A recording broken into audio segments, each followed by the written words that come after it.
So you're a new coach, a consultant, an online expert, and maybe you're asking yourself, what do I need to do to grow this business?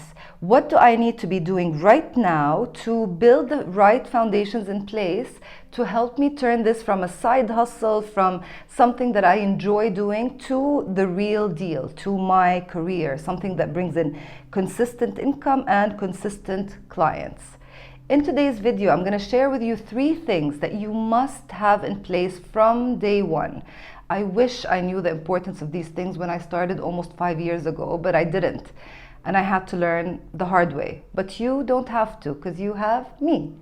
And if you don't know who I am, I'm Muna. Welcome back to my channel. If you've been here before, if you're new, make sure you subscribe. And even if you've been here before but you haven't subscribed, hit that subscribe button or the like button. Either one will really help me grow this channel.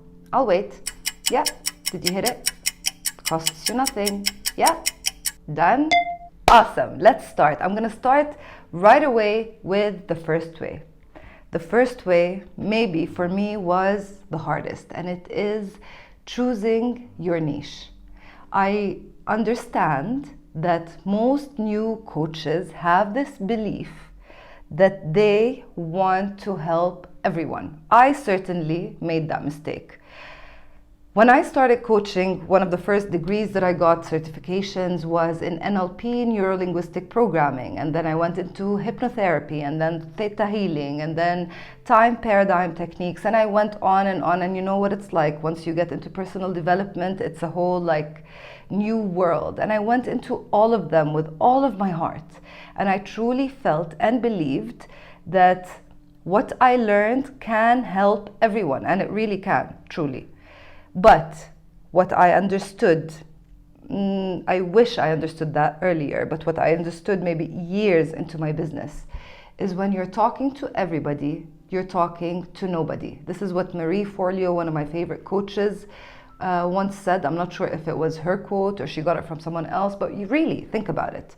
When your message is trying to reach everyone, men and women, old and young, people who want to change their careers, and people who have issues with their kids, and people who have problems in their relationships, and trying to make more money, and you're trying to help everyone, your message is going to be diluted, and people will stop listening. Because when somebody has a problem, they want someone to help them with that specific problem. Think about it this way. If someone has an issue with their, with their heart, would they go to a general doctor, or would they go to a cardiologist, a heart doctor? Who would you want to go to? I hope you never have any heart problems, but if you had to, would you rather go to someone who talks about everything, who knows a little bit about everything, or would you rather go to the expert who's talking specifically to the problem that you have and the problem that you're facing? You definitely would go to that person, and you'd be willing to pay more money for that person. For a long time, I was so resistant to choosing my niche, because like I said, I really truly felt that, come on, I don't want to limit myself. If I choose a niche, that means from all of the people in the world, I can only talk to this small segment. But let's think about it this way. As a coach, if you want to start out with one-on-one coaching and you want to get one-on-one clients, how many clients can you really get and work with per day, per week, per month? Is it going to be hundreds and thousands of people? No, it's going to be a few who hopefully will hire you again and again, and you have programs, and we can talk about that in other videos of how to work with clients. So you're not looking to get thousands and thousands and thousands of people. You're looking for a dozen people, maybe 20, maybe 30. And the more niched you are, the more clear you are on who you help and how you help them, the more attractive you'll be to the people who are facing the exact problem that you're saying you can help them with. Not choosing my niche and you not choosing your niche may backfire. One of the things that happened is I wasn't known for anything. Even worse, I didn't know how to explain to people what I do, because I help everyone. Like, I'm a life coach and I can help you do this and that and this and that. And I would go on and on and on trying to explain what I do. Even I myself couldn't articulate it. Another thing that happened is I didn't get real strong testimonials, because I would be working with a guy, helping him get a promotion, which I did help him do that. But then I'd get a testimonial from him, and I'm trying to work with women trying to find work-life balance. And for her to read that testimonial, she'd be like, okay, cool, you helped that guy do that thing, but that's not what I'm looking for. What that also resulted in is inconsistent clients. I wasn't sure what I was going to get this time. Am I going to get somebody who's 18? Am I going to get someone who's single? Am I going to get someone who's been divorced 3 times? Who am I going to be talking to, and what am I going to be coaching them on and teaching them on? What happened with me when I decided to become very clear on my niche is, for about 1.5 years, I was posting content left, right, and center. I was so active on Instagram and on Facebook. Posting, consistently, sometimes even more than once a day. And I'd get like 10 likes, 15 likes, maybe a follower once a week. And for 1.5 years, I reached about 800 or 900 followers. And then I decided to niche down. And my niche that I chose was parenting, conscious parenting. And I wanted to speak to mothers who had children under the age of 7. So my niche became very clear and very narrow. In the span of 8 to 10 months after that, I grew my following from 800 to 5,000, just by becoming clear on who I'm talking to. And by the way, so much of the content that I was talking about before, I continued talking about, but this time I was very clear on who I'm addressing when I'm talking. So when a mother came to watch my videos and to consume my content, she felt like she was heard and seen, because I was speaking specifically to her and not generally to the whole population. I know that it's hard to choose just one niche and that you want to help everyone. And maybe you have examples of people who don't have a niche. I have examples. Tony Robbins talks to everyone. Mel Robbins, they're not related at all, talks to everyone. But these guys did not start out that way. Each one of them started out with a very specific niche.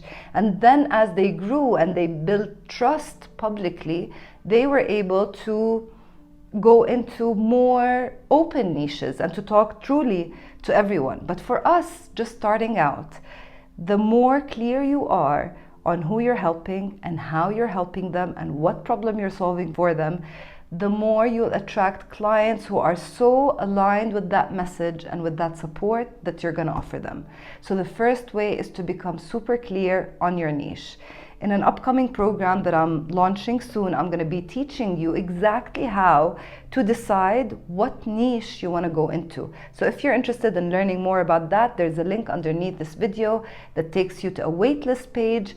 Once you enter your information, I'll be emailing you more information about this exciting opportunity to work with me for 8 weeks, live on Zoom, live online, virtual, but we will be talking to each other within a small community of coaches just like you, trying to figure things out and who need a roadmap to build the right foundations in place to grow their business. So make sure you get your name on the list and you'll be the first notified with all of the information about the program to see if you're a right fit for it. The second thing that you must be doing in your business from the very beginning is grabbing people's email addresses.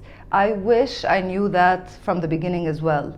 But for the longest time, all of my focus and attention and effort was going into social media and to creating content for my audience. And that is definitely a powerful way to get people interested in what you're talking about.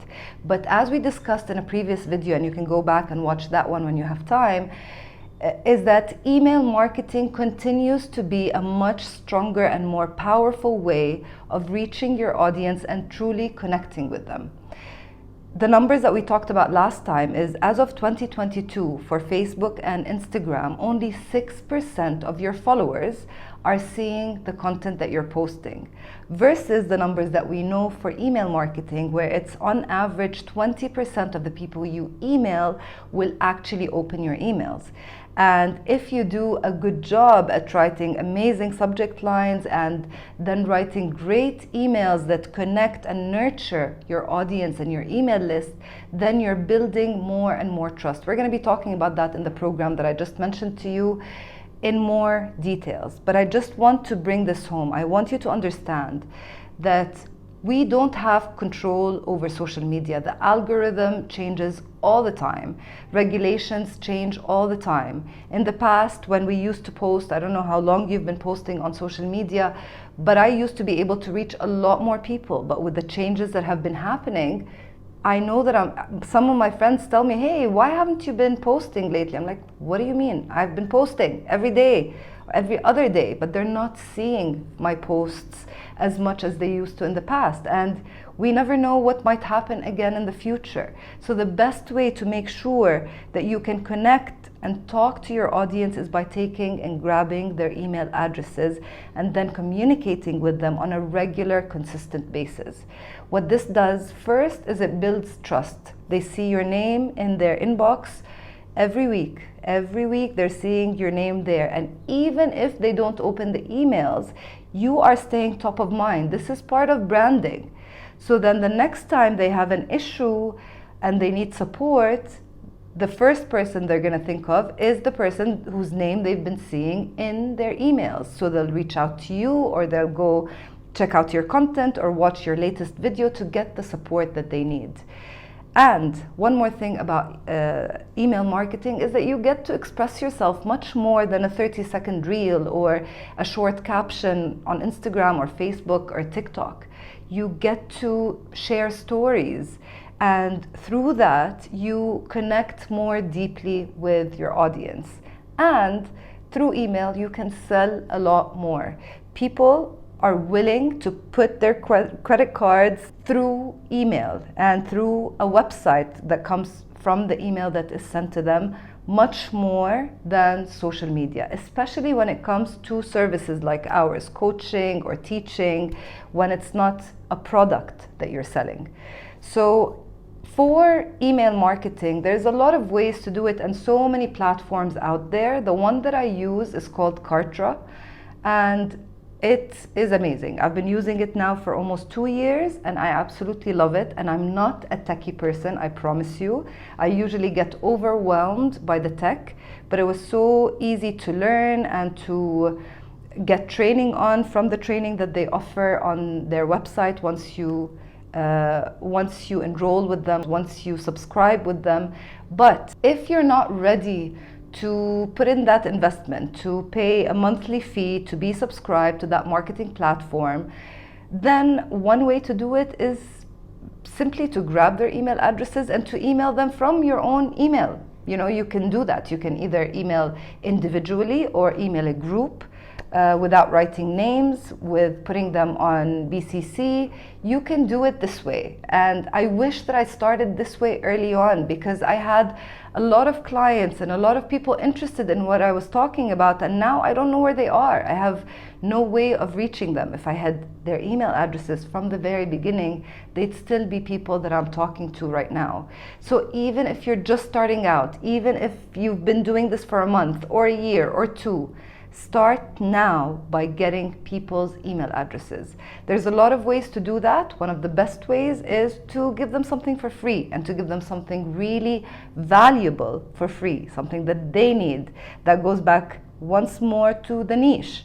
Now you know your niche, you know exactly who you're talking to, and you can ask yourself, what can I offer this particular person that they would love for free? And that's called a lead magnet. Again, something that we're going to be talking about in the 8-week program. Creating a lead magnet that is valuable, that people can't wait to click on to learn more about, is the best way to get them on your email list. So please don't make my mistake. Don't wait for years before you start doing that. Start doing it now, and you're gonna see how much more of your coaching and of your programs and of your offers you're gonna be able to sell. Before we move on to the third way, I just want to mention that for KARTRA, the platform that I told you about, you can grab a link from underneath this video as well, where you get a 14-day free trial through the link that I'm providing you with. It's an affiliate link, so if you do decide to work with KARTRA, then I'll get a small fee as well at no extra cost to you. So if you're interested in learning more about that, click on the KARTRA link underneath this video. And now the third way, which in my opinion is the most important one and maybe the most obvious one that I missed, and maybe you're missing too. And it is to start thinking of your business as a business. I didn't do that from the beginning. What I did was I focused on my coaching, and I wanted to become an amazing coach, and I wanted to learn more and more. So I spent most of my time getting more certifications, reading more books, getting more coaching myself. But not once in the first few years of my business did I actually think this was a business.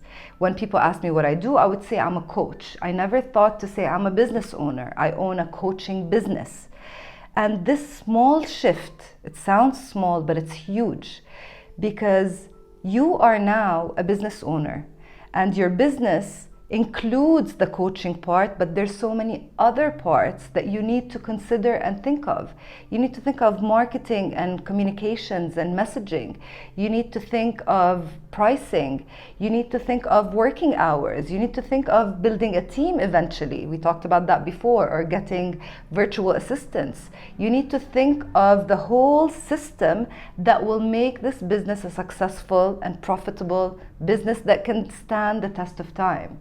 But if you continue only focusing on the coaching part, then you're only seeing the short term. You're seeing what's happening tomorrow or maybe next week with a few clients who booked a session, but you can't see the long-term vision because you haven't thought of it as a business. One of the things that really shifted how my business runs is when I stopped considering myself just a coach, and I started seeing myself as an entrepreneur, as a CEO of this business. Even without any employees, even without a big team, I am still the CEO of this business.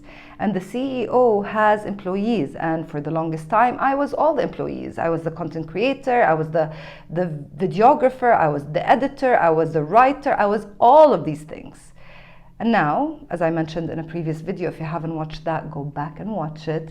Now that I hired some virtual assistants and about to hire a few more, I now understand that this is truly a business. And yes, I was doing all of the jobs in the beginning, and you can continue to do that for a while until you're ready to hire and to outsource. But if I continue to just think of it as, or to think of myself as a coach, then I was missing all the other parts, and I was burning myself out with just trying to service my clients without having a long-term vision for where this business is going, how it's going to grow, where my money is going to come from, what programs I need to design. And all of these things happened when the shift happened in my mind from coach to business owner, from moving from having an employee mindset to like, I'll do whatever is given to me, to having a CEO mindset, to having an employer mindset. And this truly changes everything. I can't wait to talk to you about that some more here on this channel and in the program if you decide to join us on the 8 weeks that's happening very, very soon if you're watching this in real time. If you're watching this video later, I hope you find it helpful as well. The link underneath this video will lead you to somewhere else, probably the same program, but you won't be part of the founding members who will be joining me live for the 8 weeks. In the future, it's going to be pre-recorded content, which you can also enjoy. So click on the link regardless, and it will take you somewhere fun and cool where you and I can connect on a deeper level. So these are 3 of the things that I wish I knew from the beginning. And I hope that you're not just listening to this, I hope you're taking notes and understanding the importance and the value of doing these things from the very beginning. Choose your niche Grab their email addresses. Whoever comes to you in any way, shape, or form, get their email addresses and start thinking of your business as a business. It makes all the difference in the world. I hope you found this video helpful, and I'm so excited to keep talking to you about all of these things and to help you on your journey to becoming a very successful online coach. I'll talk to you next time. Take care.